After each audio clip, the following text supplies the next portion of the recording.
Okay, YouTube, this is my second video. I just did my intro, so I'm hoping that it will actually catch on. And let's see where we can go from here on these issues. So I'm going to start from back before the case even really got started, or even before Kaylee went missing. I've actually found some information that is really great, starting back in 2005. So back in 2005, Jesse Grund, when he was interviewed, told them that he first met Casey at Universal Studios in January 2005, and they started dating somewhere at the end of January of that same year. Again, uh, uh, Kaylee was born August 9th, 2005. End of August, beginning of September, Jesse did tell police that he took a DNA test that he did pay for himself, for DNA testing for Kaylee, and found out that he was not the father. Also, in September of 2005, Jesse told police that Casey had a conversation with Jesse and told him she didn't feel comfortable around her brother Lee. Casey told him that the day before, Lee had tried to have sex with her. Jesse didn't ask her to elaborate, but from the context of the conversation, he believed Casey meant Lee had tried to pursue Casey into having sexual intercourse with him. And then as I went through, they had like conversations and stuff, and he also told police that special agent, I'm not going to tell you the rest, is Jesse Grund's IM screen name, and I believe it was for AOL. On 10/22/07, keyword searches were done for Zenaida and the HP desktop computer at the Anthony home. So, in my opinion on this is that well before Kaylee even went missing, or it tends to. This is almost a year prior to before she went missing. Casey was doing searches for Zenaida on the internet. Now, many people may disagree with me, but I really feel she needed an alibi of some sort. I'm not sure exactly what, and I'm hoping that maybe we'll find some more information out in the trial. Okay, now I wanted to give you a little bit of background on Cindy's dad's side of the family. George's sister has bipolar, compulsive behavior, and overspending. Then I have some information concerning Cindy's side of the family, where there was emails going back and forth between Casey's aunt, which is Cindy's sister, and Casey's grandmother, which is Cindy's mother. So I'm going to start from the beginning. June 5th, 2008. This is what it said. Cindy has to use retirement funds to pay bills. Casey spends more than she makes and hence doesn't contribute, but makes more for Cindy to pay. I do worry about her. Okay, then there's again Thursday, June 5th, 2008. Cindy was doing fine, supporting the house, savings, etc., till George got them into debt with online gambling, getting credit cards to cover the losses, then running up credit bills. Cindy used a lot of her savings and took an equity loan on the house, so she has two big payments on the house. She used the rest of her 401k to play catch-up on the car insurance and other bills. Since George came back, he's had at least 3 or 4 jobs. He's supposed to pay his car payment, the telephone and electric bills. He gets behind on those. Even Cindy saw a counselor. She told her to not support Casey and Kaylee. Cindy said, I can't let them be out on the street. She saw a lawyer before about the divorce before she took him back. George's lawyer said he could get half the house, which Cindy has paid every penny on. and also she would have to pay him alimony because she has had supported him all these years. Cindy asked her lawyer if they could do that. He said yes, they could, because she had been the main support ever since they came to Florida. Ain't that a bitch?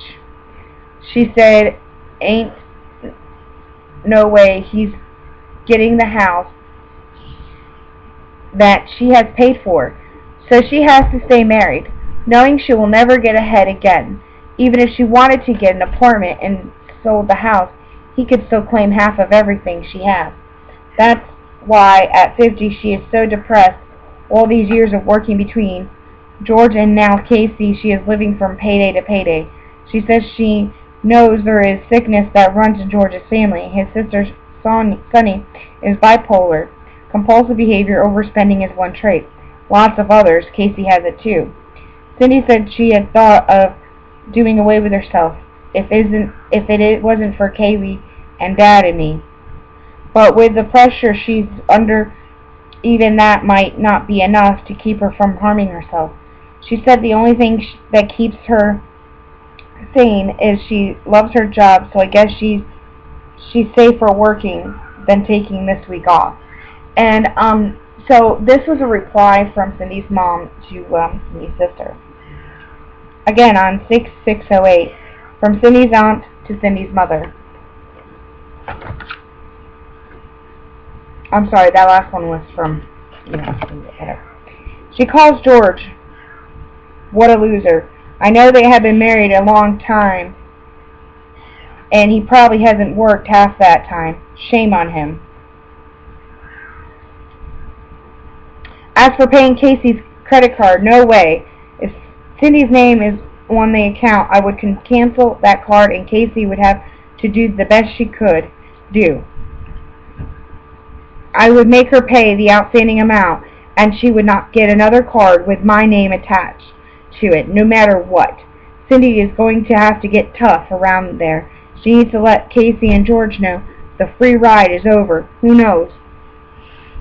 Maybe the alimony she would have to give him would be less than what it is costing her to have him live there. She might ought to check that out.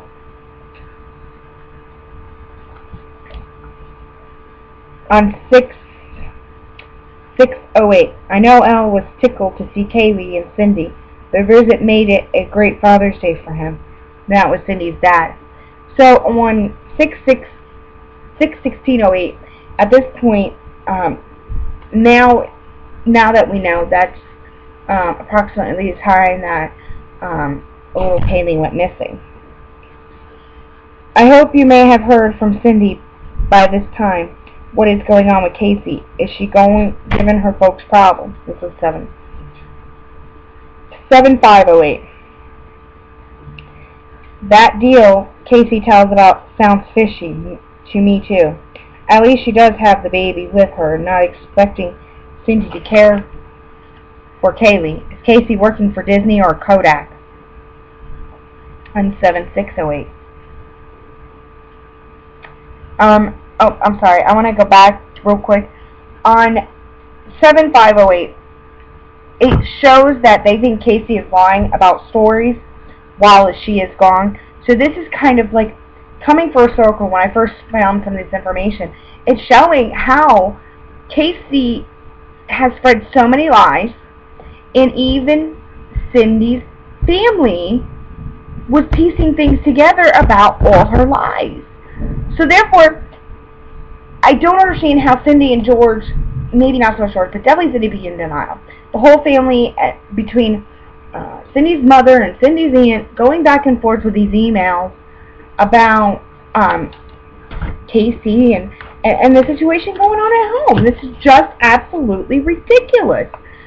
I just don't see how they're not piecing all these puzzles together. From the first few pages that I read and have taken notes on, I'm seeing this. And I hope you all are too. Okay.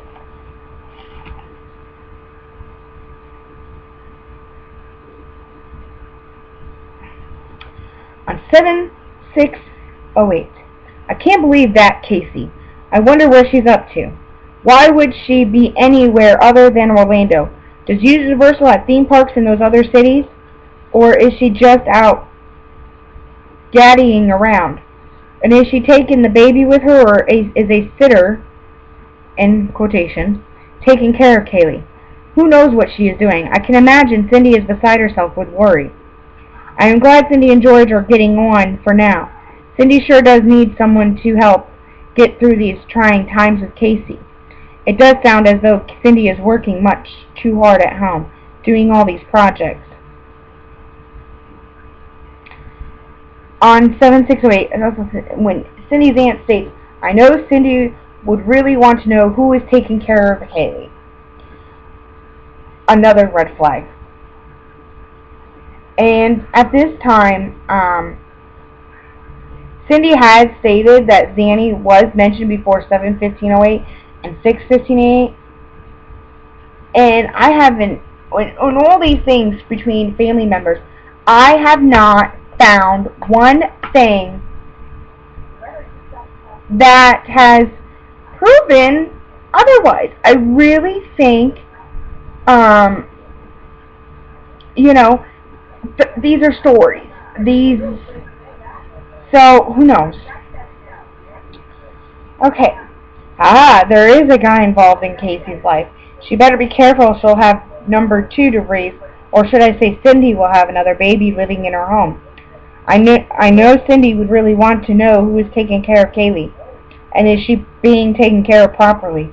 I can imagine she is worried frantically. 7708. That's quite a tale Casey tells. I wonder how much of it is true. What bothers me is the fact Casey doesn't bother to keep in touch with her mother. I wonder if Cindy thinks of how you must feel when you don't hear from her. 7-8. I am with you, and something might be amiss with Kaylee. I can't believe she would be that upset to speak to and hear her grandmother on the phone. I just hope that little girl is okay. I wonder how much of Kaylee's clothes and toys Casey took when she left.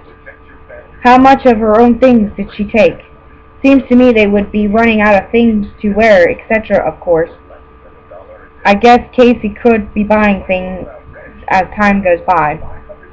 And I also noted that at this point, Cindy's aunt says something might be amiss with Kaylee. I hope that little girl's okay. Why weren't people calling police back then? This had been almost a month. People, even in the family, were having issues in the family, and I just don't understand why would other family members step in. This is absolutely ridiculous. So at this point, this is where I'm going to leave off with my first video. I hope you all enjoy it, and next time my part 2 will start from 7/9/2008.